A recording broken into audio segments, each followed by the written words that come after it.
Guys, so many tips in this video. It's like a well of information.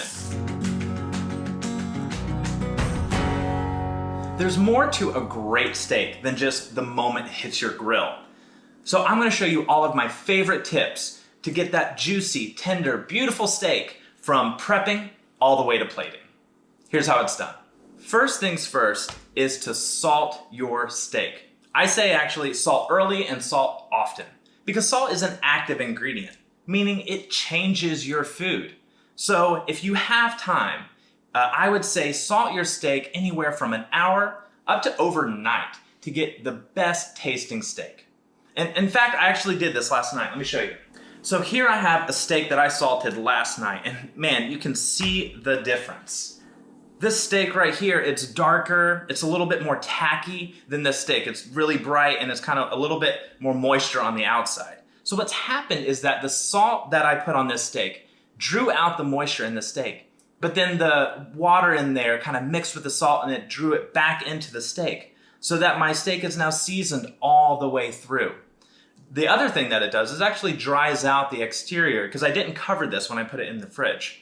So the drier the steak is, the easier it's going to be to get those beautiful char marks on your steak because you don't have all that water that's competing with the grill. The next thing I want to talk about is using a probe thermometer. You know, there are a lot of tips about cooking a steak and making sure it's done. You know, hold your finger here and here. You kind of press on the steak when it's cooking.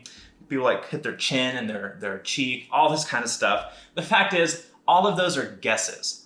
I would rather know and be sure that my steak is cooked exactly the way I like it, right? I've spent a lot of money on these steaks. I don't want to be leaving the most important part to guesswork. So I'm going to use a probe thermometer, and there are a couple of tips for this.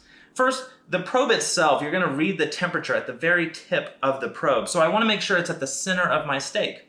To do that, I'm going to first find the center, like pick this side, and then put the probe right here and hold my fingers right at the edge of the steak. That way when I put the probe in, I know it's not going to go any further into the steak and end up out the other end. Then I want to make sure, because you know this is a really big steak, that I've got the center here, so I'll just find the center of the steak, and then I'm going to press it in, just where my fingers are, and make sure that, and there it is, right at the center of my steak. So I know that the thermometer probe is reading exactly where it should. So when you're using a probe thermometer, you actually want to set your temperature to be about 5 degrees below your desired temperature. Because as soon as your steak comes off the grill, it's going to continue to heat up. That's called carryover cooking. So in this case, I might like my steak, medium rare. I'm going to set it to 130 degrees and not 135.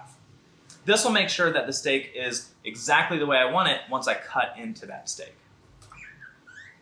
All right, so my grill is hot, and you really want to make sure that whatever you're cooking on, a grill, a stovetop, outside, inside, that you have a really nice hot grill for your steak to hit. So that way you have these beautiful grill marks, that char on the outside, and the steak itself can be nice and juicy and tender on the inside. This steak that I didn't salt ahead of time, I'm gonna finally salt it right now. For a steak this size, you actually want to be fairly generous with the amount of salt that you put on there. I'd say like a half teaspoon is a good amount for each steak, and make sure to do every single side. Now finally, I'm ready to cook my steak.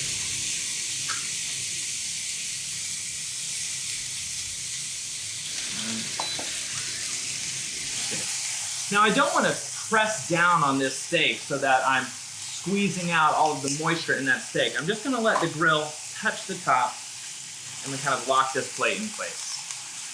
To go along with this steak, I'm going to make a rosemary and garlic compound butter. It sounds fantastic, right? A compound butter is basically butter with another thing. In this case, rosemary and garlic. But if you have thyme or sage or one of your favorite rubs, those are all great options. Because butter is a great carrier of flavor. So all of that rosemary and the garlic is going to be spread out onto the steak, and maybe some asparagus that I cook with it later. And it's so good. I'm going to serve this steak with grilled asparagus.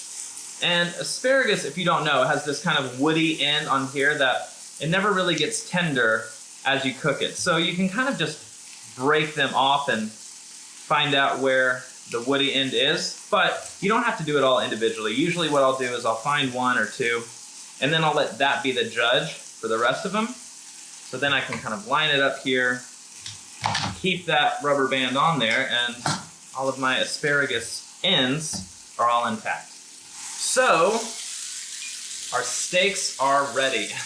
Come on, they look amazing. No matter how good your steak looks coming right off of that grill, I can't stress this enough. You have to wait before you cut into it. At least 5 minutes. Because what's gonna happen is during that 5 minutes, the juices in the steak, they're all really tense right now, and those juices are gonna redistribute throughout the steak. So if I cut into it immediately out of the grill, all of that work that I put into salting it ahead of time, putting it on the grill, not pressing down, making sure it's nice and hot, all of that goes to waste because all of those juices are just gonna flood onto the board and I'm gonna be left with a dry steak. So be patient. So now I'm just gonna add this asparagus. I wanna make sure it's in a nice even single layer.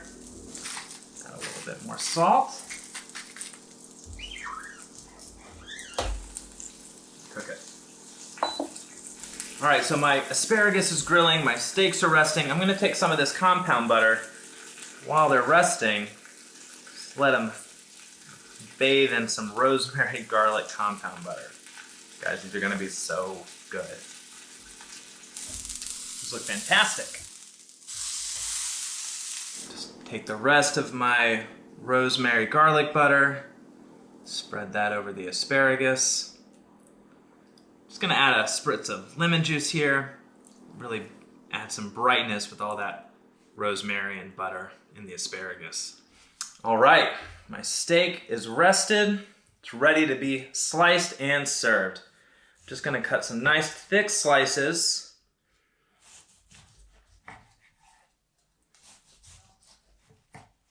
And there you have it.